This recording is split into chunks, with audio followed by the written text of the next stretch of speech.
Hi, this is Connor, and this is lab number 6, parts A and B. The goal for 6A, Objective 1, Part 1, was to use our Arduino Mega Custom to have an LCD display whether a button is pressed or not. As you can see, we have a VEX push button hooked up to our Arduino Mega Custom. The Arduino Mega Custom is itself powered to the computer and with a 7-volt battery. The goal for 6A, Objective 1, Part 2, was to use an LCD to display the readings of a VEX potentiometer. The VEX potentiometer is plugged into our Arduino Mega Custom, and you can see its reading displayed next to the line reading analog values on the Arduino Mega Custom's LCD. The goal for 6B, Objective 1, was to have a servo move a shaft in a continuous preset pattern. As you can see, the shaft will continue to move back and forth until the servo runs out of power or the shaft is disconnected.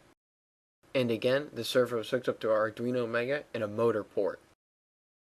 The goal for 6B Objective 2 was to control a VEX servo using a VEX potentiometer.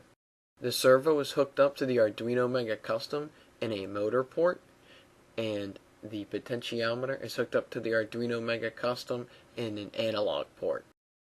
Our Arduino unit is programmed to turn the servo to match a mapped value of the potentiometer's reading.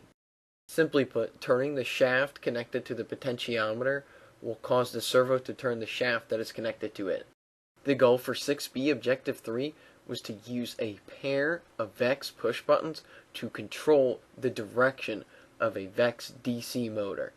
In addition, the Arduino Mega Custom is programmed to display on its LCD the direction that the DC motor is currently spinning in, or if it is stopped.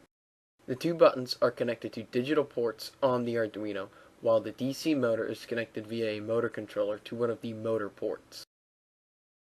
The goal of 6B Objective 4 was to control a DC motor with two push buttons and a potentiometer. The hardware is hooked up identically to previous objectives, with the push buttons going to digital ports, the potentiometer going to the analog port, and the DC motor being connected via motor controller to a motor port. What's different is that the potentiometer is being used to control the motor speed, while the two push buttons are being used to either start or stop the DC motor. The button at the top of the screen starts the system, while the button at the bottom of the screen stops the system. Pressing both buttons at the same time will do nothing. Furthermore, the LCD on the Arduino displays whether the DC motor is running or stopped, and at what speed the DC motor is running.